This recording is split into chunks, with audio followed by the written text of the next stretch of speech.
Hare Krishna. Welcome for this 15th session Bhagavad Gita, and today we are going to start third chapter. इसका नाम है कर्म योग। तो कर्म योग के बारे में आज से हम स्टार्ट करेंगे और भगवद गीता के दूसरे अध्याय के अंत तक हमने देखा कि भगवान कृष्ण ने पूर्ण रूप से भगवद गीता का सार थोड़े थोड़े रूप में बता दिया, संक्षिप्त रूप में व्याख्या कर दी। पर कई बार ऐसा होता है ना कि जब संक्षिप्त रूप में व्याख्या करने पर हमारे मन में डाउट्स रह जाते हैं, जब आप उसको पूरा एक्सप्लेन करते हैं तब वो डाउट्स क्लियर होते हैं। तो शॉर्ट में भगवान कृष्ण ने अर्जुन को तो बता दिया, पर अभी अर्जुन के मन में कुछ डाउट्स हो सकते हैं। इसीलिए दूसरे अध्याय के अंत में जहाँ भगवान कृष्ण ने आखिरी श्लोक कहा, तो उसके आगे यह नहीं बताया गया है कि आगे फिर अर्जुन ने क्या किया। अगर दूसरे अध्याय में ये अंत हो जाता, इस अध्याय का अगर दूसरे अध्याय में ही अंत हो जाता, तो फिर वहां पर हम देखते कि अर्जुन कहता कि मैं युद्ध के लिए तैयार हूँ या फिर मैं युद्ध के लिए तैयार नहीं हूँ, कोई एक डिसीजन होता। पर चूंकि दूसरे अध्याय पर यहाँ समाप्ति नहीं हुई है, तो हो सकता है अभी अर्जुन के मन में कुछ संशय हो, कुछ डाउट्स हो, क्योंकि पूरा ज्ञान तो भगवान ने एक बार बता दिया। अब अर्जुन के मन में अगर डाउट्स होंगे तो गीता की जो व्याख्या है ये आगे बढ़ेगी, और अगर डाउट्स नहीं होंगे तो वहां पर डिसीजन आएगा। तो ये इसी प्रकार से कोई भी वार्तालाप ऐसे ही आगे बढ़ती है। मान लीजिए हमने क्वेश्चन आंसर सेशन रखा, तो कि पिछला सेशन था, बहुत अच्छे अच्छे प्रश्न आए थे।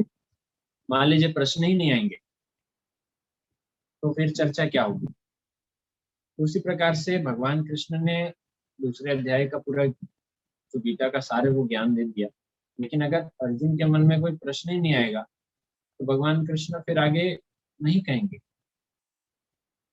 डाउट्स आता है तब ये कन्वर्सेशन आगे बढ़ता है। श्रीमद् भागवतम, श्रीमद् भगवद गीता, उपनिषद, पुराण, महाभारत, ये जितने भी ग्रंथ हैं सभी जगह पर प्रश्न एवं उत्तरों की इसी प्रकार से श्रृंखला है।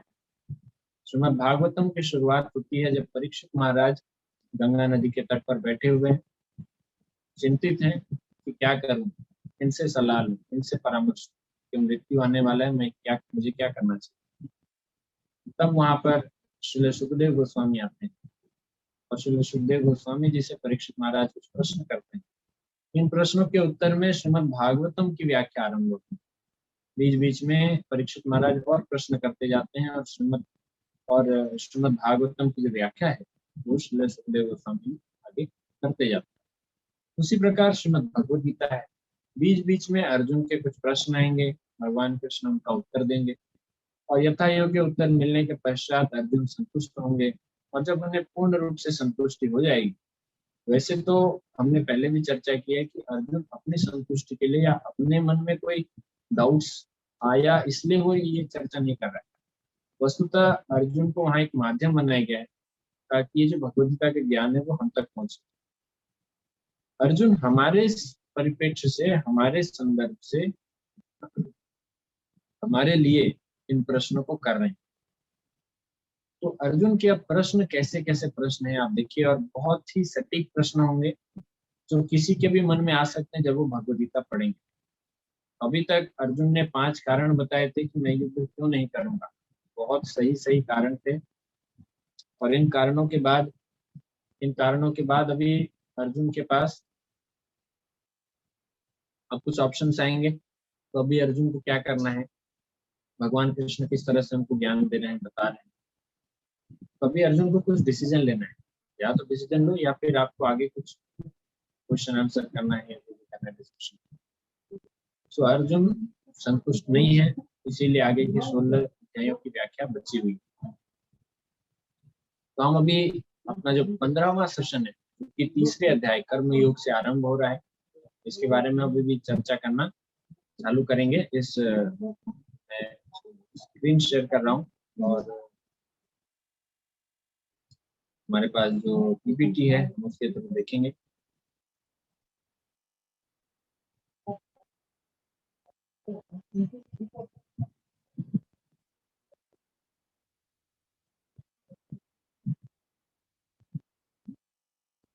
भगवद गीता सेशन 15 और आज का जो विषय है वर्क फॉर विष्णु, अर्थात भगवान विष्णु के लिए किया जाने वाला कार्य। अध्याय 3 कर्मयोग। अभी हम लोग पहले से लेके 9वें श्लोक तक का यहाँ पर चर्चा करेंगे। तो शुरुआत वही प्रार्थना के साथ में, मंगलाचरण के साथ में। ओम अज्ञानतिमिरन्धस्य ज्ञानाञ्जनशलाकया चक्षुरुन्मीलितं येन तस्मै श्रीगुरवे नमः। श्रीचैतन्यमनोभीष्टं स्थापितं येन भूतले स्वयं रूपः कदा मह्यं ददाति स्वपदान्तिकम्। वन्देऽहं श्रीगुरुं श्रीयुतापदकमलं श्रीगुरून् वैष्णवांश्च श्रीरूपं साग्रजातं सहगणरघुनाथान्वितं साद्वैतं सावधूतं परिजनसहितं कृष्णचैतन्यदेवं श्रीराधा कृष्णपादान् सहगणललिता श्रीविशाखान्वितांश्च। हे कृष्ण करुणा सिंधु दीनबंधु जगत्पते गोपेश गोपिकाकांत राधा कांत नमोस्तुते। तप्त कांचन गौरांगी राधे वृंदावनेश्वरी वृषभानुसुते देवी प्रणमामि हरिप्रिये। वाञ्छाकल्पतरुभ्यश्च कृपा सिन्धुभ्यैव च पतितानां पावनेभ्यो वैष्णवेभ्यो नमो नमः। श्री कृष्ण चैतन्य प्रभु नित्यानंद श्री अद्वैत गदाधर श्रीवासादि गौर भक्तवृंद। हरे कृष्णा कृष्णा कृष्णा हरे हरे, हरे राम राम राम हरे हरे। भगवद गीता अध्याय 3, इसका पहला श्लोक। इसके पहले श्लोक में अर्जुन के द्वारा प्रश्न पूछा जा रहा है, जैसा कि हमने अभी अभी चर्चा किया। और अर्जुन यहाँ पर प्रश्न पूछ रहा है। अगर आपने दूसरा अध्याय सही रूप में देखा होगा, सही रूप से पढ़ा होगा अभी तक, तो आपके मन में कुछ ऐसे प्रश्न आ सकते हैं। और अगर ऐसे प्रश्न नहीं आए हैं तो हमें धन्यवाद देना चाहिए अर्जुन का कि वो हमारे लिए ऐसा प्रश्न पूछ रहा है, क्योंकि प्रश्न सुनने के बाद आपको लगेगा कि सही बोल रहा है। तो शुरुआत करेंगे। अर्जुन उवाच जायसी चेत कर्मणस्ते मता बुद्धिर्जनार्दन तत्किं कर्मणि घोरे मां नियोजयसि केशव।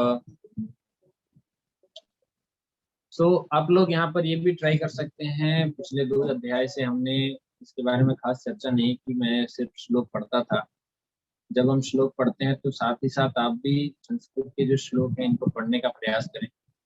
बहुत से लोग हैं जो संस्कृत को अच्छे से पढ़ पाएंगे, पर कुछ लोगों को तकलीफ हो सकती है, इसीलिए अंग्रेजी में आप देख सकते हैं, वहां पर इंग्लिश में एक एक शब्द को अलग अलग करके वहां पर दिया गया है, तो पीपीटी में आप देख रहे हैं। तो इस तरीके से आप इस श्लोकों को उच्चारण कर सकते हैं, क्योंकि ये श्लोक उच्चारण करना भी बहुत आवश्यक है। तो जैसे एक एक शब्द यहाँ पर क्या दिया गया, अर्जुन वाच, उसके बाद ज्यायसी चेत कर्मणस्ते मता बुद्धिर जनार्दन तत् किं कर्मणि घोरे मां नियोजयसि केशव। इस तरह से आप लोग इसका एक एक शब्द को पढ़ते हुए इसका अनुवाद भी साथ में पढ़ें। हमने इसमें एक एक शब्द का अर्थ नहीं दिया, शब्दार्थ नहीं दिया, क्योंकि इससे ज्यादा समय लगता, पर आपके पास पुस्तक है, आप पढ़ सकते। अर्जुन ने कहा, हे जनार्दन, हे केशव, यदि आप बुद्धि को सकाम कर्म से श्रेष्ठ समझते हैं तो फिर आप मुझे इस घोर युद्ध में क्यों लगाना चाहते? अर्जुन को भगवान कृष्ण ने बुद्धि योग के बारे में ज्ञान दिया। पहले भगवान कर्तव्यों के बारे में बताए, कर्तव्यों के बारे में बताने के बाद भगवान ने बुद्धि योग अर्थात उसके आगे भक्ति योग के बारे में बताया। तो अर्जुन के मन में डाउट आया कि अगर आप खुद ही बता रहे हैं कि कर्मयोग से या कर्म से श्रेष्ठ है, सकाम कर्म से श्रेष्ठ है बुद्धि योग अर्थात भक्ति योग, तो आप मुझे इस घोर युद्ध में क्यों लगाना चाहते हैं? ये भी तो एक प्रकार का सकाम कर्म हुआ ना। और इसके आगे वो कहते हैं, व्यामि श्रेणेव वाक्येन बुद्धिं मोहयसीव मे तदेकं वद निश्चित्य येन श्रेयोऽहमाप्नुयाम्। तो अर्जुन इससे आगे कहते हैं कि आपके व्याम मिश्रित उपदेशों से मेरी बुद्धि मोहित हो गई है। व्यामिश्रेणेव वाक्येन, अर्थात आपने मिला जुला के अनेक अर्थों के साथ कई उपदेश मुझे दिए हैं। आपके व्यामिश्रित उपदेशों से मेरी बुद्धि मोहित हो गई है, अनेकार्थक, अनेक अर्थों वाले। अतः कृपा करके निश्चय पूर्वक मुझे बताएं कि इनमें से मेरे लिए सर्वाधिक श्रेष्ठ क्या हो। तो एक अच्छा स्टूडेंट होता है जो टीचर से पूछता है कि आप तो मुझे अच्छे से जानते हैं, भली बात जानते हैं, तो आप मेरे लिए बताइए कि मुझे क्या पढ़ना चाहिए। कई बार हम जब ट्यूशन में जाते हैं तो वहां पर विशेष रूप से पूछते हैं कि मेरे लिए कुछ क्वेश्चन बता दीजिए, तो मुझे एग्जाम इजी हो जाएगा, है ना। कुछ कुछ क्वेश्चन बता दीजिए, इजी क्वेश्चन। तो उस तरह से अर्जुन भी पूछ रहे हैं मेरे लिए आप बता दीजिए, क्योंकि कोई भी दिमाग नहीं लगाना चाहता, कोई भी नहीं चाहता कि हमको ज्यादा माथापच्ची करें। सभी चाहते हैं कि हमको हमारे हिसाब से जो है गाइडेंस मिल जाए, बस फिर हम कर लेंगे। तो अर्जुन भी यही कह रहे हैं कि मैं कंफ्यूज हो गया, पहले भी मैं कंफ्यूज था। दूसरे अध्याय के 7वें श्लोक में आप जब पढ़ेंगे वहां पर भी अर्जुन कहते हैं कि आई एम कंफ्यूज, मैं कंफ्यूज हूँ, मुझे समझ नहीं आ रहा है मैं क्या करूँ, इसलिए मैं आपको सरेंडर हो रहा हूँ, आपकी शरणागति ले रहा हूँ, अब आप मुझे ज्ञान दीजिए। पर एक अध्याय के ज्ञान सुनने के बाद अर्जुन और कंफ्यूज हो गया। पहले तो इतना था कि मेरे पास 5 रीजन है, मैं युद्ध नहीं करूंगा। अभी वो युद्ध करूं कि नहीं करूं, इन दोनों के बीच के अब संशय में फंस चुका है। अब भगवान ने उसको जो ज्ञान दिया है बहुत ज्यादा कंफ्यूजन, इसलिए अर्जुन अब कह रहे हैं कि मुझे आप साफ साफ बता दीजिए कि मैं क्या करूं, कृपा करके निश्चय पूर्वक मुझे बताएं कि इनमें से मेरे लिए सर्वाधिक श्रेष्ठ क्या होगा।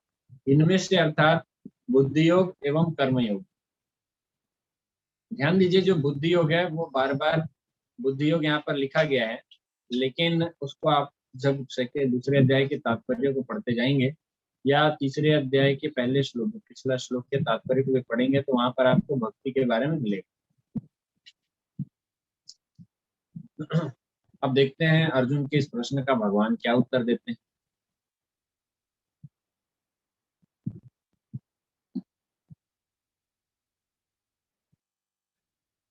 श्री भगवान उवाच लोकेस्मिन् विविधा निष्ठा पुरा प्रोक्ता मया नघ ज्ञान योगेन सांख्यानां कर्म योगेन योगिनाम्। श्री भगवान ने कहा, हे निष्पाप अर्जुन, मैं पहले ही बता चुका हूं कि आत्म साक्षात्कार का प्रयत्न करने वाले 2 प्रकार के पुरुष होते हैं। कुछ इसे ज्ञान योग द्वारा समझने का प्रयत्न करते हैं, तो कुछ भक्तिमय सेवा के द्वारा। आप देखिए यहाँ पर जो कर्म योगेन शब्द है, इस शब्द का क्या अर्थ किया जा रहा है। प्रभुपाद जी शब्दार्थ में क्या बता रहे हैं, कर्म योगेन, सिर्फ कर्म अलग होता है, कर्म योग अलग होता है। तो कर्म योगेन योगी नाम, यहाँ पर भगवान भक्ति में सेवा के बारे में बात कर रहे हैं। तो भगवान कहते हैं कि अर्जुन मैं पहले ही बता चुका हूँ, आत्म साक्षात्कार का प्रयत्न करने वाले 2 प्रकार के लोग होते हैं। एक होते हैं ज्ञान के द्वारा ज्ञान योगी, दूसरे भक्ति योगी। एक ज्ञान के द्वारा प्राप्त करते हैं, एक भक्ति में सेवा के द्वारा प्राप्त करते हैं। तो जैसे यहाँ पर कर्म योगेन योगी नाम ऐसा लिखा है, लेकिन प्रभुपाद जी ने यहाँ पर इसे भक्ति में सेवा के द्वारा ऐसा लिखा है। तो कोई कह सकता है कि प्रभुपाद जी ने यहाँ पे ट्रांसलेशन में जानबूझ के भक्ति को इंक्लूड किया है। ये अध्याय तो कर्म योग के बारे में, इसमें भक्ति योग क्यों डाल दिया है, कोई प्रश्न कर सकता है। तो एक समय की बात है जब श्रील प्रभुपाद जी 1975-76 समय की बात होगी, एक मायावादी दार्शनिक जो कि भगवान के निराकार रूप का उनके बारे में उनकी मति रहती है कि भगवान का निराकार स्वरूप है और वो भगवान से एक हो जाने का जो सिद्धांत है ये उनको अच्छा लगता है। तो ये मायावादी दार्शनिक प्रभुपाद जी के पास आए थे और प्रभुपाद जी की गीता पढ़ने के बाद उनके मन में बहुत क्रोध था, बहुत रोष था। तो प्रभुपाद जी से जब मिलने के लिए आए, प्रभुपाद जी से मिले तो उन्होंने कहा, प्रभुपाद जी आपने अपनी भगवत गीता में हर जगह पर भक्ति भक्ति भक्ति डाल दिया है।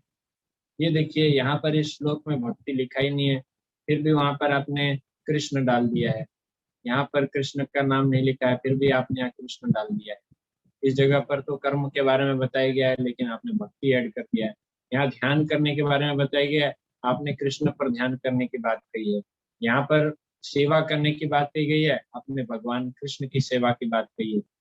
तो जो भी चीज आता है आप भगवान कृष्ण को डाल देते हैं बीच में। तो प्रभुपाद जी बड़े शांत से सुन रहे थे।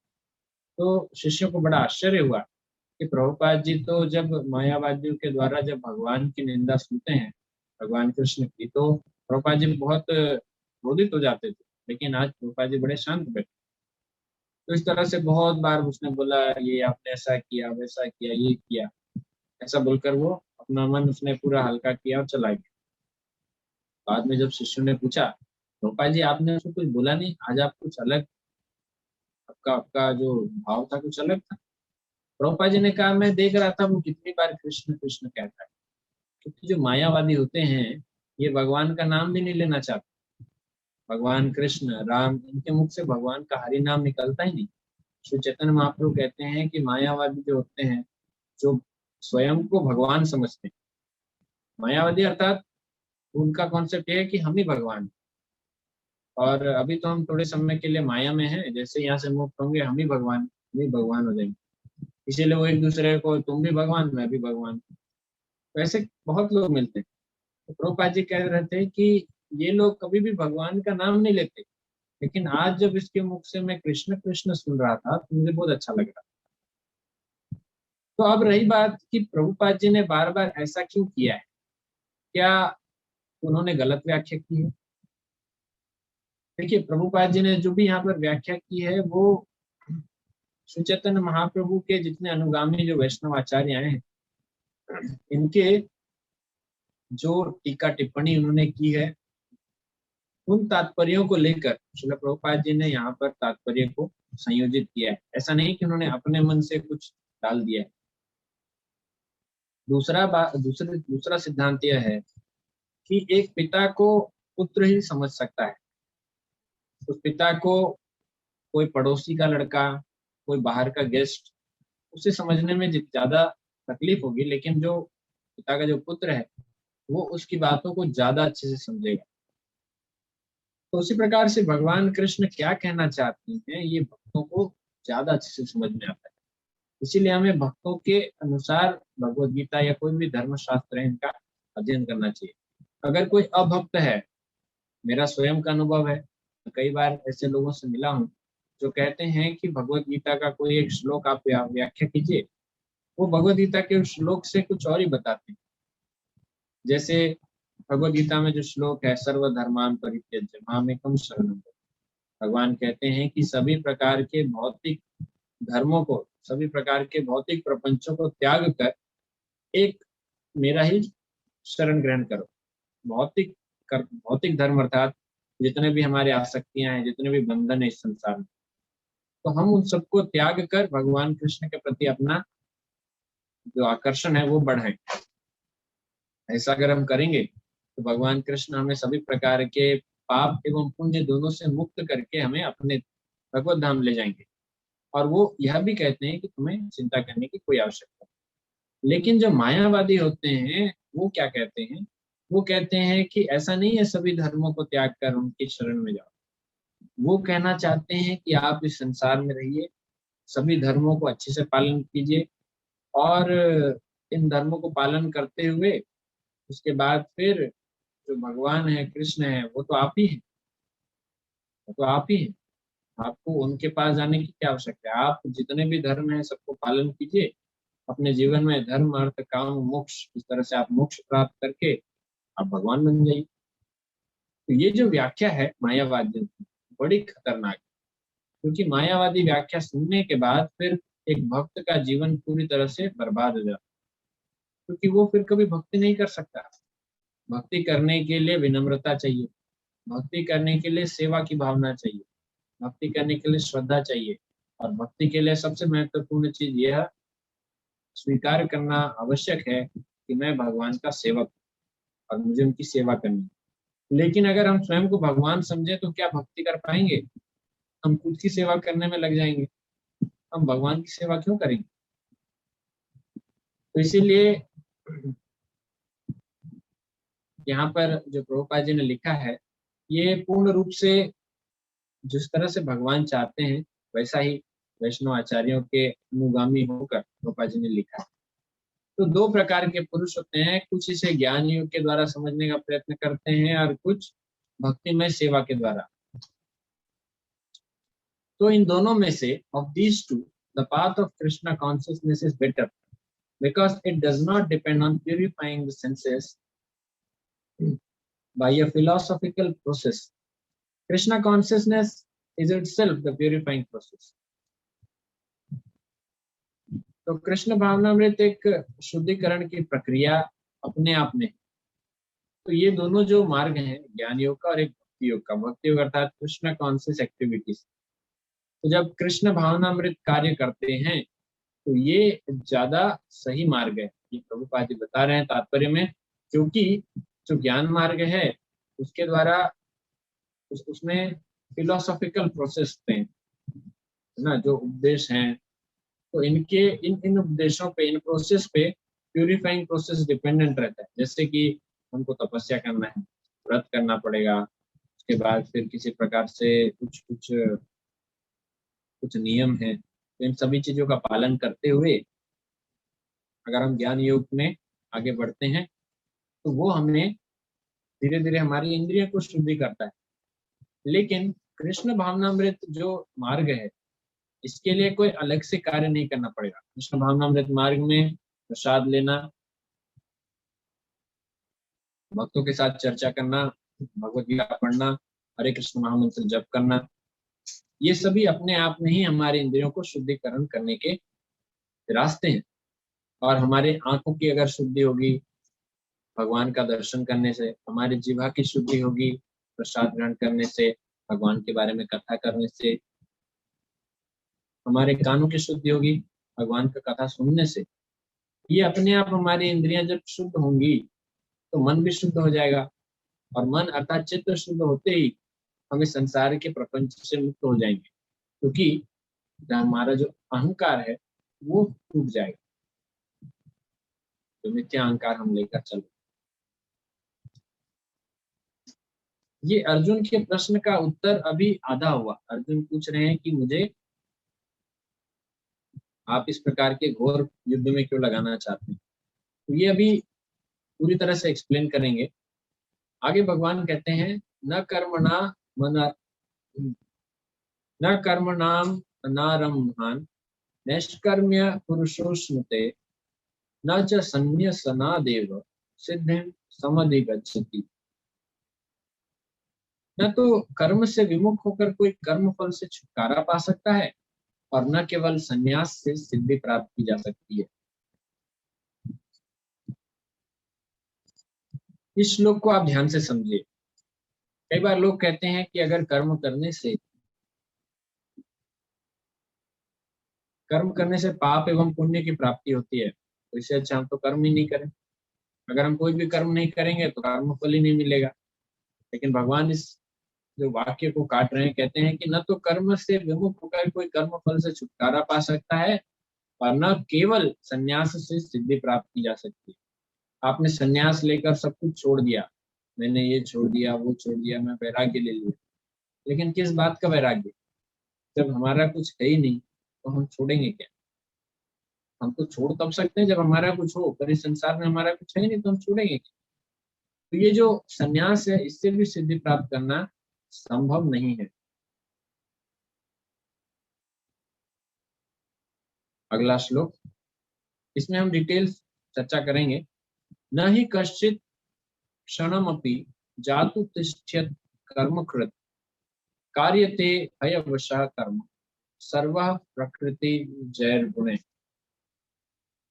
प्रत्येक व्यक्ति को प्रकृति से अर्जित गुणों के अनुसार विवश होकर कर्म करना पड़ता है, अतः कोई भी क्षण भर के लिए भी बिना कर्म किए नहीं रह सकता। पिछले श्लोक से यह श्लोक एक कंटिन्यूएशन में है, जहाँ पिछले श्लोक में भगवान ने कहा कि आप कर्म से विमुख होकर कर्म फलों का त्याग नहीं कर सकते, क्योंकि जो कर्म फल आपके साथ चल रहे हैं उनका क्या, और कर्म हर अवस्था में करना पड़ता है, ये इस श्लोक में कहा जा रहा है। आप एक क्षण के लिए भी कोई कर्म किए बिना नहीं रह सकते। कैसे? अगर हम सोते हुए सांस ले रहे हैं, कुछ हम बैठे हैं तो भी कर्म हो रहा है, हम लेटे हुए हैं तो भी कर्म हो रहा है, कुछ ना कुछ कर्म हो ही रहा है, नित्य कर्म चल रहा है। बिना कर्म किए इस संसार में हम रह ही नहीं सकते।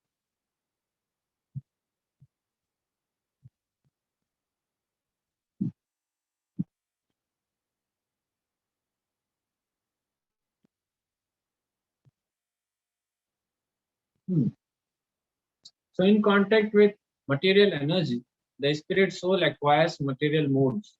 And to purify the soul from such affinities, it is necessary to engage in the prescribed duties enjoined in the Shastras. But if the soul is engaged in natural function of Krishna consciousness, whatever he is able to do is good for him.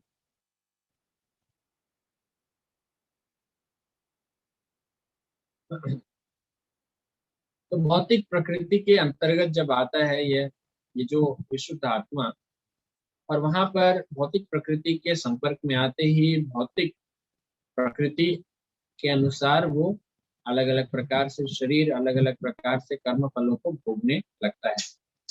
और फिर जो आत्मा की शुद्धि के लिए उसे कुछ जो शास्त्रों में बताए गए हैं, वेदों में बताए गए हैं, तो कुछ जो नियम है, जो सिद्धांत है, जो धर्म है, धार्मिक जो कार्य है, इन कार्यों में उसे लगना होता है। ये उसके लिए आवश्यक है। अगर वो इसमें ना लगे तो अपने आप वो पाप कर्म उसके होते जाएंगे। तो उसको इस प्रकार के जो पुण्य के कार्य हैं या जो अच्छे कर्म हैं, जो शास्त्रों में बताए गए हैं, प्रिस्क्राइब ड्यूटीज, जो उसके लिए जो धर्म है, जो कर्तव्य है, वो उन्हें करना ही पड़ेंगे। लेकिन यदि जो जीव है वो कृष्ण भावनामृत क्रियाकलापों में लगता है, तो जो भी कार्य वो यहाँ पर थोड़ा बहुत भी कर पाए वो उसके लिए अच्छा ही होगा। अर्थात यहाँ पर बताया गया है कि अगर हम शास्त्रों के अनुसार अगर हम कार्य करते हैं तो वहां पर एक नियत धर्म, नियत कर्तव्य है, उसके अनुसार ही हमें चलना पड़ेगा। एक एक विधि विधान है, एक नियम कानून है। लेकिन अगर हम भक्ति के मार्ग में चलते हैं और यहाँ पर छोटे से छोटा कार्य भी करते हैं, जैसा कि दूसरे अध्याय के 40वें श्लोक में बताया गया था, नेहा विक्रम नाशवस्ति प्रत्यवायु न विद्यते स्वल्पमप्यस्य धर्मस्य त्रायते महत्वया, कि थोड़ी मात्रा पे भी अगर यहाँ पर कोई धर्म का कार्य किए, धर्म का कार्य अर्थात अगर हम थोड़ा भी यहाँ पर भक्ति करते हैं तो वो हमें बड़े से बड़े खतरे से बचा सकती है। अर्थात अगर आप भक्ति करते हुए सिर्फ थोड़ा सा भगवान के लिए जो भी आप खाते हैं वो भोग भगवान को अर्पित करें और प्रसाद के रूप में ग्रहण करें, इससे ही जो लाभ होगा वो लाभ शास्त्रिक जो क्रियाकलाप हैं, जो कर्म कांड के कार्य हैं, इनको करने से जो लाभ मिलेगा उससे कई गुना ज्यादा होंगे। क्योंकि ये भक्ति रूपी भक्तिमय कार्य है जिसमें ना पाप मिलेगा ना पुण्य। लेकिन जब आप वैदिक या शास्त्रों के अनुसार जो कार्य करेंगे, जो प्रेस्क्राइब्ड है, तो प्रेस्क्राइब्ड कार्य करने से जो बताया गया है वो करने से हमें पुण्य मिलेगा, और जो नहीं बताया गया वो करने से हमें पाप की प्राप्ति होगी, पाप कर्म मिलेंगे। अगला श्लोक है, कर्मेन्द्रियाणि संयम्य य आस्ते मनसा स्मरन् इंद्रियार्थान विमूढ़ात्मा मिथ्याचार स उच्यते। इसके अर्थ बताते हुए भगवान कहते हैं, जो कर्मेंद्रियों को वश में तो करता है किंतु जिसका मन इंद्रिय विषयों का चिंतन करता रहता है वह निश्चित रूप से स्वयं को धोखा देता है और मिथ्याचारी कहलाता है। तो भगवान कृष्ण पूर्ण रूप से कर्म कैसा होना चाहिए और कैसा कर्म का त्याग होना चाहिए इस प्रकार के बारे में भी बता रहे हैं। पहले तो उन्होंने साफ साफ कह दिया है कि कर्म का त्याग संभव नहीं है, क्योंकि कोई भी जीव बिना कर्म किए नहीं रह सकता। दूसरी बात भगवान बता रहे हैं, वो कह रहे हैं कि कर्म का त्याग करने से कोई मोक्ष प्राप्त नहीं होता। उल्टे आपके जो कर्मेंद्रियां भगवान ने दिए हैं, इनको भगवान की सेवा में लगाओ, इनको भक्ति रूपी भक्तिमय सेवा में लगाओ, तब उसका लाभ मिलेगा। और यहाँ पर भगवान क्या कहते हैं, ये बहुत ही स्ट्रेट फॉरवर्ड कह सकते हैं और बहुत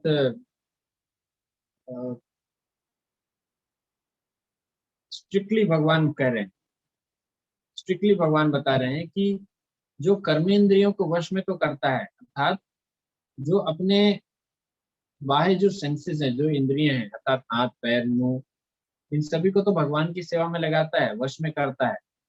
परंतु जिसका मन सदैव इंद्रिय विषयों का चिंतन करता रहता है, अर्थात बाहर से वो भक्त है, बाहर से वो साधु है, जैसे कुछ लोग होते हैं ढोंगी साधु, तो बाहर से वो बहुत अच्छा है, बहुत अच्छे कार्य कर रहे हैं, लेकिन उसका मन सदैव इंद्रिय विषयों में चिंतन करता रहता है। वो सदैव स्त्री के बारे में सोचता है, वो सदैव धन के बारे में सोचता है, वो सदैव इंद्रिय विषयों को पाने के बारे में सोचता है। या पुरुष है तो स्त्री के बारे में, स्त्री है तो पुरुष के बारे में, और सदैव उसका मन अलग अलग प्रकार के इंद्रिय विषय, अर्थात क्या, आंख है तो अच्छा देखना चाहेगा, जीभ है तो अच्छा खाना चाहेगा, चखना चाहेगा, कान है तो अच्छा सुनना चाहेगा, और जो त्वचा है तो अच्छा स्पर्श करना चाहेगा, नाक है अच्छा सूंघना चाहेगा। तो ये अलग अलग प्रकार के इंद्रिय विषयों का जो मन से चिंतन करता रहता है, क्योंकि कर्मेंद्रियां तो वश में है, क्योंकि वो एक ऐसी स्थिति में है जहाँ पर कुछ कर नहीं सकता। तो हम उदाहरण लेते हैं, जैसे अभी भारत में बहुत सारे जो ढोंगी बाबा वगैरह हैं, तो आप देखिए वो बाहरी रूप से कर्मेंद्रियों को उन्होंने वश में किया हुआ है, इसीलिए वो भगवान की कथा करेंगे, भगवान के बारे में बताएंगे, लेकिन उनका मन सदैव इंद्रिय विषयों में चिंतन करता रहता है। इसीलिए हम देखते हैं कुछ समय बाद फिर, उसके बाद फिर उनके जो चरित्र है वो सामने आ जाते हैं, उनको पकड़ा जाता है, फिर जेल में जाते हैं। अभी हम देख रहे हैं जेल में कितने सारे साधु बाबा घूम रहे हैं, कि नाम के साधु बाबा हैं, ढोंगी। तो इनका क्योंकि ऐसा क्यों होता है, आपके मन में भी तो ऐसा प्रश्न आ सकता है कि इतना भक्ति कर रहे हैं, लोगों को ज्ञान देते हैं, इतने बड़े बड़े गुरु हैं, तपस्वी हैं, फिर क्यों ये जाकर इस प्रकार का गलत व्यवहार करते हैं। कभी अलग अलग प्रकार के स्कैंडल्स होते हैं, उसमें फंसते हैं, कभी धोखाधड़ी करते हैं, भ्रष्टाचार करते हैं पैसे के मामले में, फिर स्त्री के मामले में, अलग अलग प्रकार से ये फंसते क्यों हैं? अगर इतने बड़े साधु हैं, ये इसलिए होता है क्योंकि मन जो है वो इंद्रिय विषयों का चिंतन करता रहता है, और हम तो मन को नहीं देख सकते, हम तो कर्मेंद्रियों को देख रहे हैं कि ये बहुत बहुत अच्छा प्रचारक है, बहुत अच्छा बोलते हैं। लेकिन अगर मन से अगर हम इस प्रकार की इंद्रिय विषयों का चिंतन करेंगे, तो निश्चित रूप से वह स्वयं को धोखा देता है और वह मिथ्याचारी कहलाता है।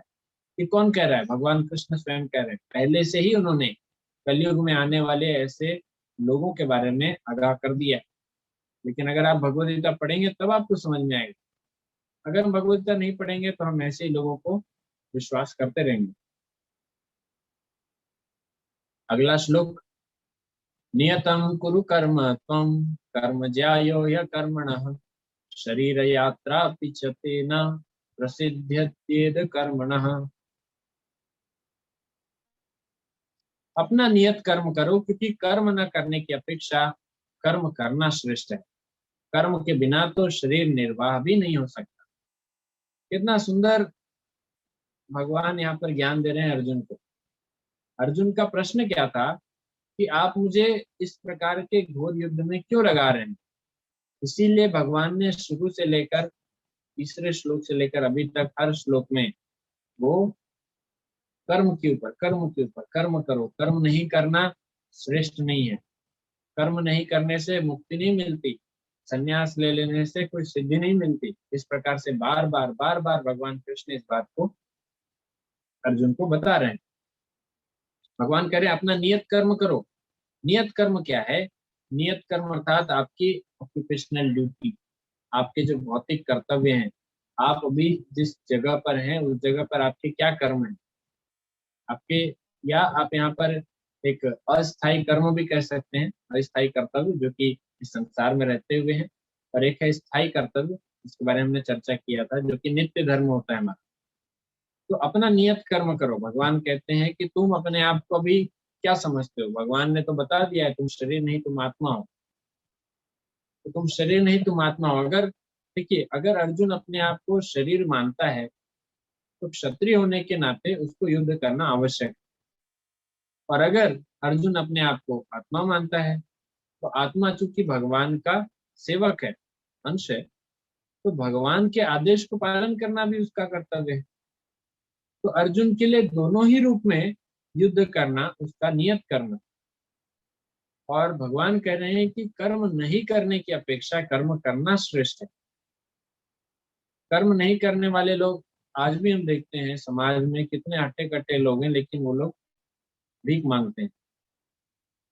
तो उनको देखकर आपको भी कई बार ऐसा लगता होगा कि अच्छा खासा तो है, जाकर कुछ काम क्यों नहीं करता। तो उनके लिए भी मन में एक बुरा भावना आता है कि अच्छे खासे हट्टे कट्टे लोग हैं, फिर भी ये लोग दूसरों पर निर्भर रहना उनको अच्छा लगता है। तो कर्म ना करने से कर्म करना श्रेष्ठ है। कर्म करना चाहिए, क्योंकि एक बेसिक फाउंडेशन है कि कर्म करना चाहिए। कर्म के बिना तो शरीर तो कर्म के बिना तो शरीर निर्वाह भी नहीं हो सकता, क्योंकि आप जब तक कर्म नहीं करेंगे तब तक खाएंगे कैसे। भोजन को मुख में डालना भी तो कर्म है। हाथ से भोजन उठाकर मुख में डालना, मुख से चबाना, दांतों से चबाना और उसको निगलना, क्योंकि यहाँ पर कर्मेंद्रिय कार्य कर रहे हैं। हाथ है वो कार्य कर रहा है, मुख है वो कार्य कर रहा है, उसके बाद अंदर जो नली है वो धीरे धीरे उसको अंदर ढकेल रही है। ये भी तो कर्म है। अगर हम कर्म नहीं करेंगे तो क्या शरीर निर्वाह हो सकता है।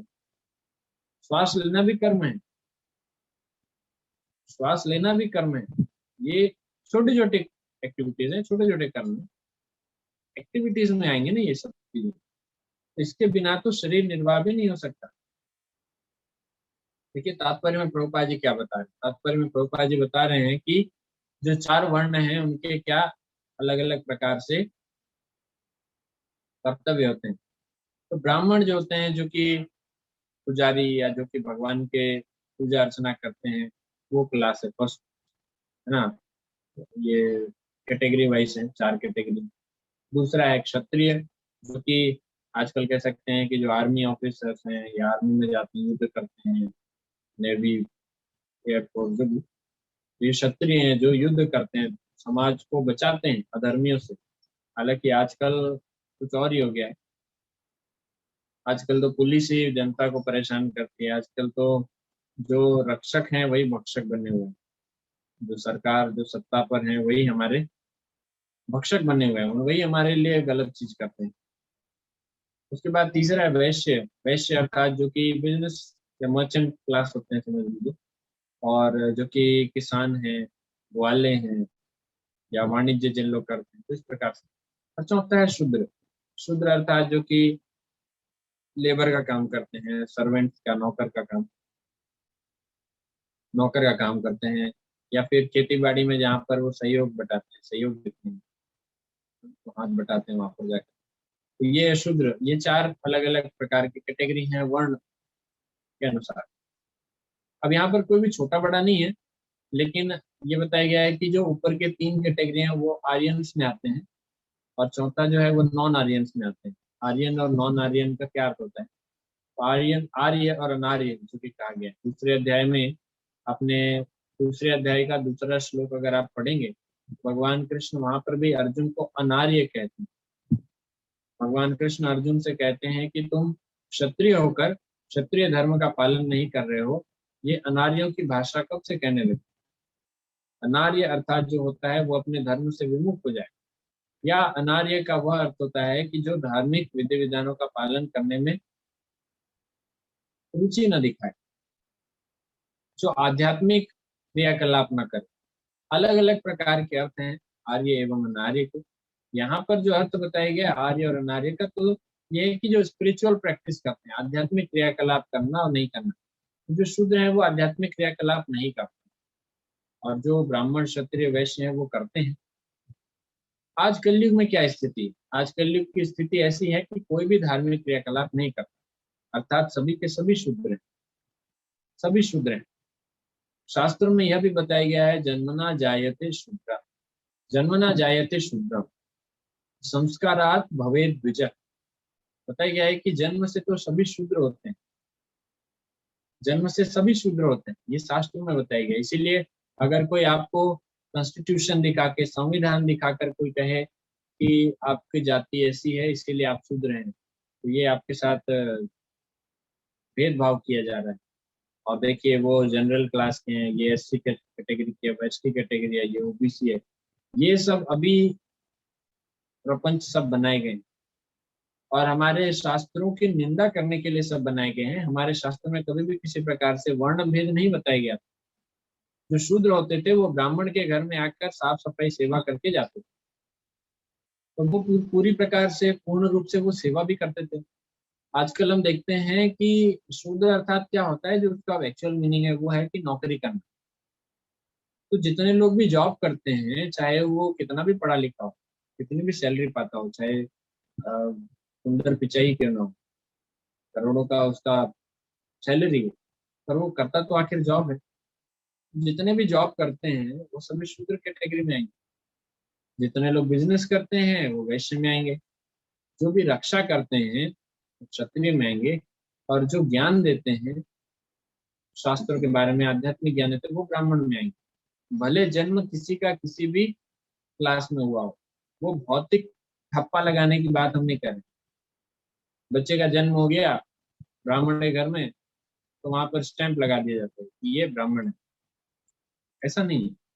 भगवान कृष्ण तो स्वयं भगवद गीता के 4 अध्याय में कह रहे हैं कि चातुर्वर्ण्य मया सृष्टम गुण कर्म विभाग। भगवान ने जो 4 वर्ण बनाए ये गुण एवं कर्म के आधार पर।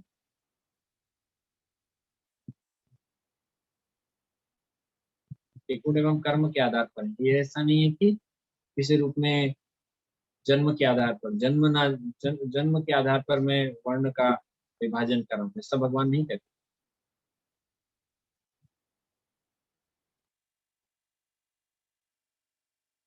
तो इस प्रकार से आर्य एवं अनार्य के बारे में चर्चा हो रही है। और इसमें किसी प्रकार से आपको यह नहीं सोचना चाहिए कि यहाँ पर शास्त्रों में या भगवदगीता में कोई ऊपर नीचे ऊंच नीच की बात।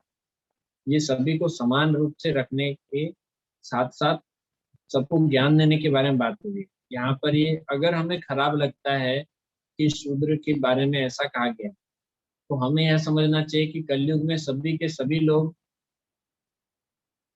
शूद्र हैं। तो हम सभी को ऊपर उठने का प्रयास करना चाहिए। आध्यात्मिक जो क्रियाकलाप है इससे ऊपर उठने का, आध्यात्मिक क्रियाकलाप करते हुए इस भौतिक स्थिति से ऊपर उठने का प्रयास करना चाहिए। तब जाकर फिर हम कह सकते हैं कि नहीं, हमको ऐसा आप अपमान नहीं कर सकते। तो शूद्र अगर हम हैं मानसिकता से, जन्म से नहीं, मानसिकता से शूद्र हैं, तो फिर हमें ब्राह्मण बनने का प्रयास करना चाहिए। कौन रोकता है आप? और जो जन्म से शूद्र है, ये शास्त्रों में कहीं नहीं कहा गया है। जन्म से तो कोई शूद्र नहीं होता। जन्म के आधार पर शूद्र के बारे में बातें नहीं कही गई। ये जो श्लोक कहा गया है, जन्मना जायते शूद्र, इसका अर्थ होता है कि जन्म से सभी शूद्र होते हैं संस्कार के रूप में, मानसिकता के रूप में। लेकिन जन्म के आधार पर ये शूद्र है, ये ब्राह्मण है, ये वैश्य है, ये क्षत्रिय है, ये जो बंटवारा है ये भगवान नहीं करते। भगवान तो कर्म के आधार पर देखते हैं, भगवान गुण के आधार पर देखते हैं। अब उस श्लोक पर आते हैं कि अभी ठीक है, जन्म होते ही कोई संस्कार नहीं होते, इसीलिए 16 संस्कार का विधान है अलग अलग प्रकार से। आपने अलग अलग प्रकार के संस्कारों का नाम सुना होगा। जन्म से पहले गर्भ से ही संस्कार आरंभ हो जाते हैं। गर्भाधान संस्कार, उसके बाद फिर सीमंतोन्नयन संस्कार, और उसके बाद फिर जब बच्चे का जन्म होता है तो नामकरण संस्कार, फिर अन्नप्राशन संस्कार, यज्ञोपवीत संस्कार, उपनयन संस्कार, कर्ण भेदन संस्कार। बहुत प्रकार से संस्कार है। तो इन सभी संस्कारों के साथ साथ धीरे धीरे उसको डेवलप किया जाता है। इसको, उसकी चेतना को। जो जीव है वो अभी भौतिक चेतना से युक्त हो चुका है भौतिक शरीर में आकर, पर इन संस्कारों के माध्यम से उसे आध्यात्मिक चेतना दी जाती है। धीरे धीरे वो उसकी तरफ उसे आकृष्ट किया जाता है, ताकि जीवन के अंत तक आते आते आते वो भगवत चेतना होकर भगवान के पास जा सके। पर हमारी स्थिति क्या है? कोई संस्कार के बारे में जानते हैं? एक बच्चे का जन्म हुआ, जन्म संस्कार हो गया, नामकरण अन्नप्राशन हो गया, बस खत्म। जन्म से पहले भी कुछ संस्कार होते हैं, उसके बारे में कोई नहीं जानता। तो जन्म ना जायते शूद्र, जन्म से सभी शूद्र होते हैं। तो ठीक है, उसके आगे क्या? संस्कारात भवेद विजय। जब संस्कार मिलते हैं, ये जो हम 16 संस्कारों की बात कर रहे हैं, जब संस्कार मिलते हैं, मुख्य रूप से इस संस्कार में यज्ञोपवीत की बात की जा रही है। यज्ञोपवीत अर्थात जन्य। संस्कारात भवेद द्विज। जब यज्ञोपवीतता जनेऊ संस्कार होता है, जब उसे जनेऊ दिया जाता है, तब वहां पर उसे द्विज कहा जाता है। द्विज अर्थात जिसका दूसरे बार जन्म हुआ, अर्थात एक तो भौतिक जन्म क्योंकि माँ के गर्भ से हुआ, और दूसरा जन्म जो है वो आध्यात्मिक जन्म। ये संस्कारों के द्वारा उसका अभी जन्म हुआ है, आध्यात्मिक जीवन में प्रवेश हुआ। इसके आगे वेद पठति इति विप्र, जिसने वेद का पाठ किया है उसे विप्र कहा जाता है। ब्रह्म जानाति इति ब्राह्मण, और जिसने ब्रह्म को जान लिया है, जो ब्रह्म को जानने के लिए कम से कम अग्रसर है उस मार्ग पर, उसे ब्राह्मण कहते हैं।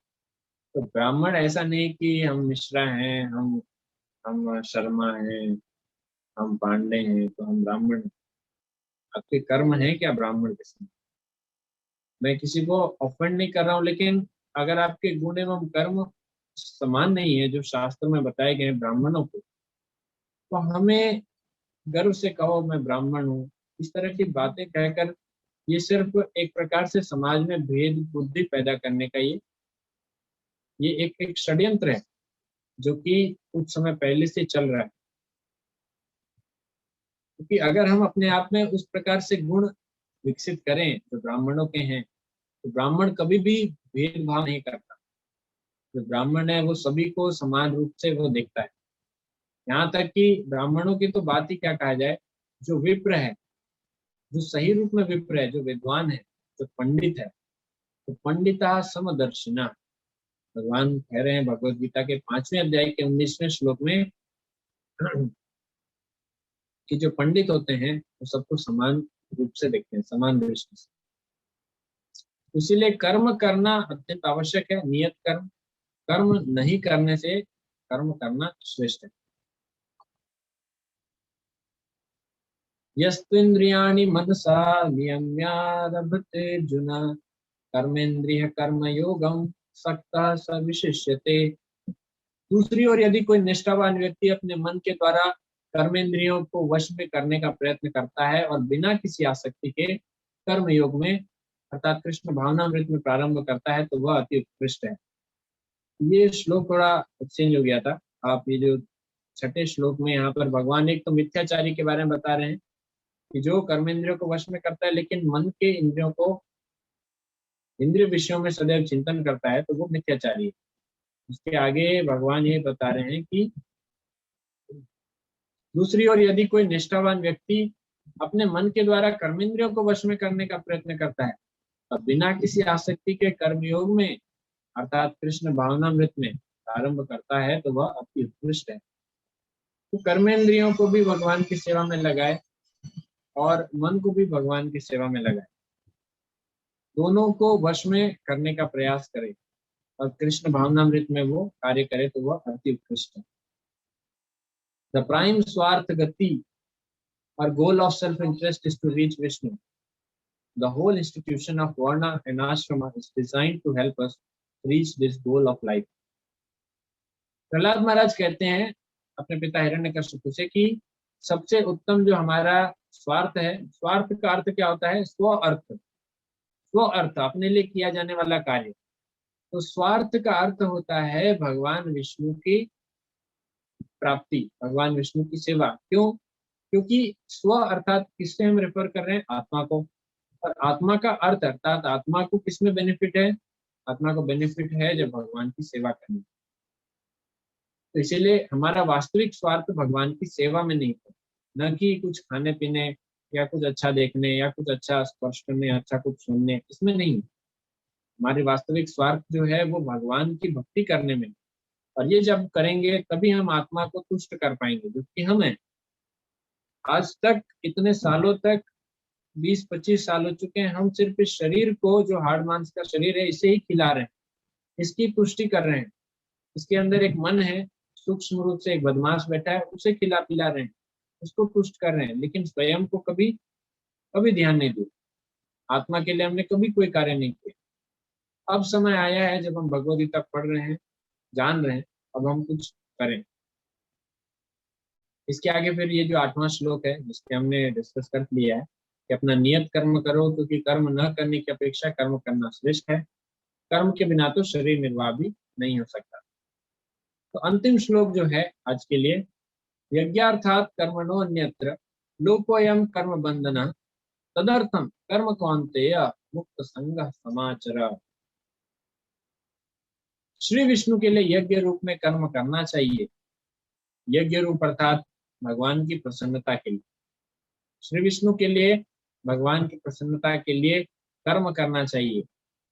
अन्यथा कर्म के द्वारा इस भौतिक जगत में बंधन उत्पन्न होता है। कर्म के द्वारा इस भौतिक जगत में बंधन उत्पन्न होता है। क्यों? क्योंकि कर्म से या तो हम पुण्य अर्जित करेंगे या पाप। पुण्य अर्जित करेंगे तो भी भोगने के लिए आना पड़ेगा, पाप अर्जित करेंगे तो भी कष्ट पाने के लिए आना पड़ेगा। दोनों से हमें बंधन उत्पन्न होता है। अतः हे कुंती पुत्र, उनकी प्रसन्नता के लिए अपने नियत कर्म करो। किसकी प्रसन्नता? श्री विष्णु की प्रसन्नता के लिए अपने नियत कर्म करो। अर्थात जो भी आप कर्म कर रहे हो वो भगवान विष्णु की प्रसन्नता के लिए करो। अब ये युद्ध भी जो था ये भगवान कृष्ण की प्रसन्नता के लिए हो रहा है। भगवान कृष्ण चाहते हैं युद्ध करो, तुम्हारा ये धर्म है, करो। तो अर्जुन को करना चाहिए। इनडायरेक्टली भगवान यही कह रहे हैं कि मेरी प्रसन्नता के लिए करो, क्योंकि जब मेरी प्रसन्नता के लिए करोगे तब तुम कर्म बंधन से मुक्त हो जाओगे। इस तरह तुम बंधन से सदा मुक्त रहोगे। ये बहुत इंपॉर्टेंट लेसन है आप सभी के लिए कि हम इस संसार में जो भी कार्य करते हैं वो कार्य अगर हम भगवान की प्रसन्नता के लिए करें, अर्थात भगवान को केंद्र में रखकर अगर हम वो कार्य करें, तो हम उस कार्य से, उस कर्म से आने वाले जो फल है, जो बंधन है, उससे सदैव मुक्त रहेंगे। One should therefore act very diligently under the expert guidance of a devotee of Lord Krishna or under the direct instruction of Lord Krishna himself. इसीलिए बहुत आवश्यक है कि भगवान के जो भक्त हैं उनके गाइडेंस में रहकर हमें अपना जीवन यापन करें। वो बताएगा कि आपके जीवन में इस चीजों को देखिए, आपको ध्यान देने की आवश्यकता है। यहाँ पर आप भगवान को प्रसन्न नहीं कर रहे हैं, आप भगवान की प्रसन्नता के लिए इस तरह से कार्य कीजिए। तो हमारा जीवन अगर हम उनको पालन करेंगे, उनके उनके द्वारा जो उपदेश है उनको पालन करते चलेंगे तो हमें बेनिफिट होगा, लाभ मिलेगा। तो यही चीज भगवान बता रहे हैं कि कर्म ऐसा करो, कर्म तो करना है लेकिन कर्म ऐसा करो कि बंधन में भी ना फंसो। अब बंधन में नहीं फंसने के लिए कैसा कर्म करना पड़ेगा? कृष्ण भावना भावित कर्म, अर्थात भगवान की भक्ति। तो वी स्टॉप हियर। आपका कोई प्रश्न है आप पूछ सकते हैं। तो ऋषभ का प्रश्न है कि अगर कोई जॉब कर रहा है तो जॉब करते करते कैसे भगवान को सेंटर में रखें। जॉब से पहले हम बात कर लेते हैं, आपको उदाहरण ही दे देता हूँ। जब आप आईआईटी का एग्जाम देते हैं या मेडिकल का एग्जाम देते हैं, आपने चलो कुछ अच्छा रैंक लाया। जब आप एक अच्छा रैंक लाते हैं तो उस समय पर आपसे पूछा जाता है कि आपकी जीत के प्रेरणा स्रोत कौन थे, आप इस जीत के लिए किसे उत्तरदायी मानते हैं। तब हम वहां पर अगर भगवान का नाम लेते हैं कि भगवान के क्रियाकलापों से, भगवान की भक्ति करते हुए मेरा माइंड जो था वो स्थिर था, इस कारण से मैं अच्छे से पढ़ाई कर पाया, तो ये हम भगवान को क्रेडिट दे रहे हैं। ध्यान रखिए कि जो भी कार्य में हमें सफलता मिलती है ये भगवान के कारण ही संभव होती है।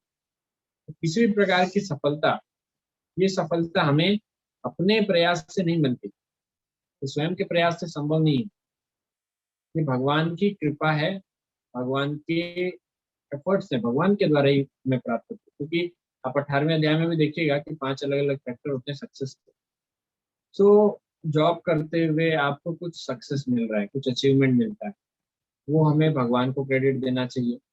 जब कोई हमसे पूछता है कि तुम इतने शांत रहकर कैसे जॉब कर लेते हो, तो हमें भी उसे भी भगवत गीता देनी चाहिए, हरे कृष्ण महामंत्र जप करने के लिए कहना चाहिए।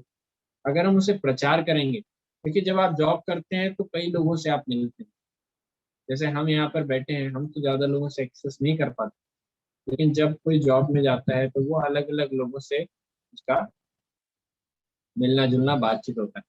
तो वो उन्हें भगवत गीता के बारे में बता सकता है, उन्हें हरे कृष्ण महामंत्र के बारे में बता सकता है, और इससे अपने जीवन में सुख एवं शांति कैसे प्राप्त करें इसके बारे में उनको ज्ञान दे सकता है। जब इस तरह से वो बताएगा कि आप शरीर नहीं, आप आत्मा हैं और आप भगवान के अंश हैं, आपको भगवान के पास जाने का प्रयास करना चाहिए। ये लीजिए भगवत गीता, हरे कृष्ण महामंत्र जप कीजिए, माला रखिए।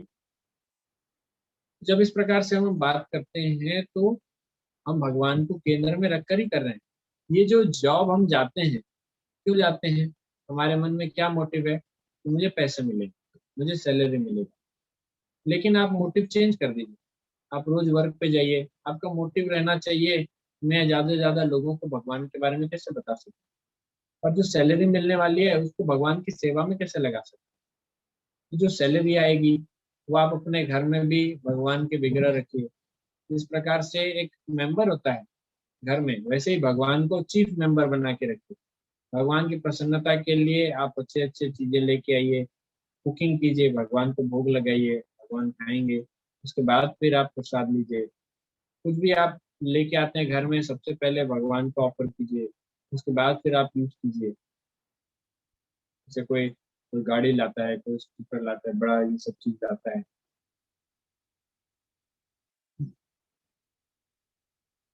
तो निखिल 18वें अध्याय का 14वां श्लोक है, जो 5 फैक्टर है ना जो मैं बता रहा था, और इससे हम देखेंगे। तो ये मैं कह रहा हूँ कि किस प्रकार से हम अपने जीवन में अलग अलग प्रकार से भगवान कृष्ण को केंद्र में रखकर हम कार्य कर सकते हैं। और जब हम इस प्रकार से कार्य करेंगे तभी वो कृष्ण भावना भावित कर्म कहलाएगा। और सदैव चिंतन करते हुए देखिए, ऐसा नहीं है कि अर्जुन जब युद्ध कर रहा था तो अर्जुन थोड़ा देर युद्ध करने के बाद बोलता था चलो भगवान थोड़ा सा रेस्ट लेते हैं, ब्रेक लेते हैं, 2 4 माला कर लेता हूँ पीछे, पेड़ के पीछे ले चलो रथ को, चलो 2 माला करके आते हैं। अर्जुन ऐसा नहीं कहता था। अर्जुन के लिए वो कर्म था कि आपको भी युद्ध करना है। इसी प्रकार से जब आप जॉब पे जाते हैं तो आप जॉब में जाइए, और वहां से आने के बाद अपना जो भी चैंटिंग है, भगवद गीता है, वो रीडिंग कीजिए। हाँ, जॉब पे आपको टाइम मिलता है, आप वहाँ पे चैंटिंग कर सकते हैं, लेकिन ध्यान रखिए कि वहाँ पे जितने ज्यादा से ज्यादा लोग हैं आप उनको भगवान के बारे में बताएं। तो ये हम जॉब करते हुए जो समय मिला, उस समय को कैसे भगवान की सेवा के लिए यूटिलाइज करें, ये हमें सोचना चाहिए। उस तरह से जॉब करते हुए किसी भी अवस्था में आप भगवान की भक्ति कर सकते हैं। अच्छा, भगवद गीता, ये कौन सा श्लोक है? भगवद गीता 18वें अध्याय का 17वां श्लोक। यस्य नाहं कृतो भावो बुद्धिर्यस्य न लिप्यते अत्वापि स इमान् लोकान् हिनोति न निबध्यते। तो इसका अर्थ है कि जो किसी प्रकार से कोई भी अहंकार से युक्त नहीं रहता, और जिसकी बुद्धि किसी भी प्रकार से बंधी भी नहीं रहती या बंधन में नहीं रहती, भौतिक जो बंधन है इसमें नहीं रहती, वो ही kills men in this world does not kill nor is he bound by his actions। तो अगर वो इस संसार में किसी को मारता भी है तो वास्तव में वो किसी को नहीं मारता, और वो किसी प्रकार से कर्म के बंधन से भी लिप्त नहीं रहता। तो ये जो श्लोक है, ये श्लोक भगवान अर्जुन को कह रहे हैं कि अगर तुम अहंकार से रहित हो, मिथ्या अहंकार से रहित हो, और तुम्हारी बुद्धि भी पूर्ण रूप से स्पष्ट शुद्ध है, इस रूप में अगर तुम किसी को मारते भी हो तो उससे तुम्हें मृत्यु का, जो दूसरे को मारने का जो पाप है वो नहीं लगेगा, और वास्तव में तुमने किसी को नहीं मारा है। तो तात्पर्य जब आप पढ़ेंगे तो तात्पर्य में प्रभुपाद जी बताएंगे कि ऐसा नहीं है कि आप किसी को भी मृत्यु कर, किसी को भी मार दें। ये उनके लिए लागू हो रहा है। उदाहरण भी दे रहे हैं, ये एक विशेष परिस्थिति के लिए लागू हो रहा है। उदाहरण दिया गया है कि अगर सेना में कोई जवान है, अगर वहां पर दूसरे देश से अगर हमला हो जाता है तो जो सेना का जवान है वो मार सकता है। क्यों? क्योंकि वो किसी मोटिव से नहीं मार रहा है, वो अपने स्वार्थ से नहीं मार रहा है, वो किसी मिथ्या अहंकार से वो रहित है। मिथ्या अहंकार अर्थात यहाँ पर वो किस लिए मार रहा है? क्योंकि मैं देश का यहाँ पर सेवक हूँ, मैं रक्षक हूँ, और ये अपोजिट जो पार्टी है, जो एनिमी है, इसलिए मैं उसे मार रहा हूँ।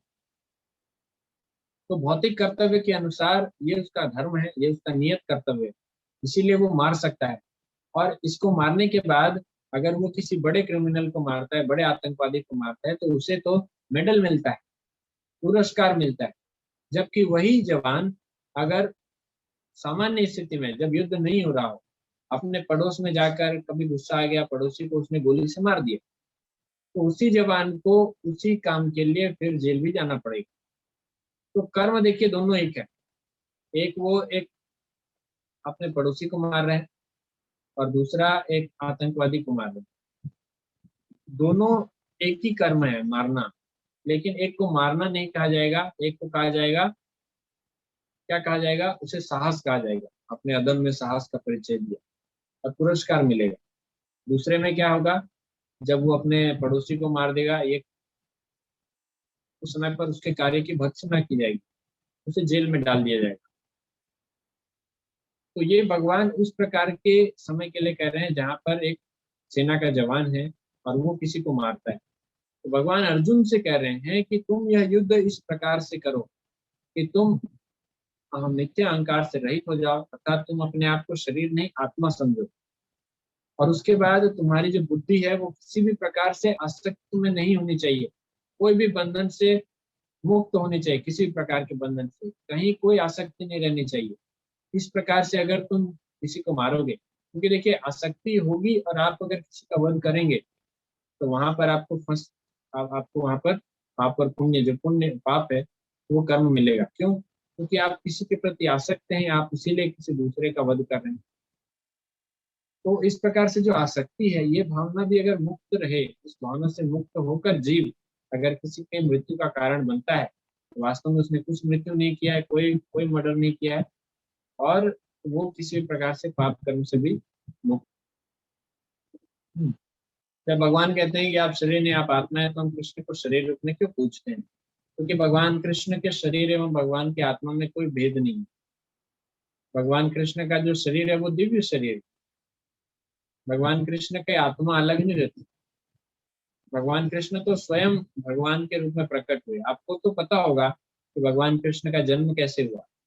भगवान कृष्ण का जब जन्म हुआ तो वहां पर भगवान विष्णु चतुर्भुज रूप में प्रकट हुए थे, शंख चक्र गदा पद्म सब कुछ लेकर, और फिर वो तुरंत एक छोटे बच्चे के रूप में बन गए। तो उनका ऐसा जन्म नहीं हुआ कि प्रसव पीड़ा हुई माता देवकी को और बच्चा पैदा हुआ, खून से मल से लथपथ था, फिर वहां पर उसे नहलाया धुलाया गया, साफ किया गया। इस तरह से उसका जन्म नहीं हुआ, उनका जन्म नहीं हुआ। एक सामान्य जीव का जन्म ऐसा होता है। भगवान तो इस प्रकार से प्रकट हुए, अद्भुत था उनका प्रकट। तो इसलिए भगवान के शरीर एवं आत्मा में कोई भेद नहीं है। और ये जो विग्रह रूप में हम जो सेवा करते हैं भगवान की, ये भगवान का एक हमारे ऊपर कृपा है, क्योंकि हम डायरेक्ट भगवान की सेवा करने के एलिजिबल नहीं है। जैसे कोई डायरेक्ट इंटरनेशनल क्रिकेट मैच नहीं खेल सकता, तो उसको क्या कहा जाएगा, चलो आप पहले डिस्ट्रिक्ट लेवल पे अभ्यास करो, उसके बाद अच्छा खेलोगे तो आपको स्टेट लेवल पे डाला जाएगा, फिर अच्छा खेलोगे तो जोन लेवल पे डाला जाएगा, फिर अच्छा खेलोगे तो आपको रणजी खिलाया जाएगा, फिर अच्छा खेलोगे तो फिर देखेंगे इंडियन टीम में आपको लेंगे। तो हम एलिजिबल नहीं है भगवान की डायरेक्ट प्रत्यक्ष सेवा करने के लिए। इसीलिए विग्रह रूप में भगवान आते हैं, हम सभी को मौका देते हैं कि हम भगवान के लिए खाना बनाएं, हम भगवान को कपड़ा पहनाएं, हम भगवान को नहलाएं, भगवान को धुलाएं, भगवान को अच्छा सजाएं। ये हमारे लिए मौका दिया गया भगवान को। कर्म से संबंधित आपको जो भी और डाउट होंगे, आप पहले पढ़िए इन 9 श्लोकों को, उसके तात्पर्य को बहुत अच्छे से समझिएगा। वास्तव में कर्मयोग जैसे जैसे आगे हम जाएंगे, निष्काम कर्मयोग, कृष्ण भावना भावित कर्मयोग, वैसे वैसे हमें समझ में आएगा कि ये तो भक्ति के बारे में चर्चा होती है। और चूंकि श्रीमद् भगवद गीता योग शास्त्र है, इसमें अलग अलग प्रकार के योग के बारे में बताया गया है। तो अब यहाँ पर हम और आगे देखेंगे कि कर्मयोग में और क्या भगवान बता रहे हैं। हरे कृष्ण। श्रील प्रभुपाद की जय।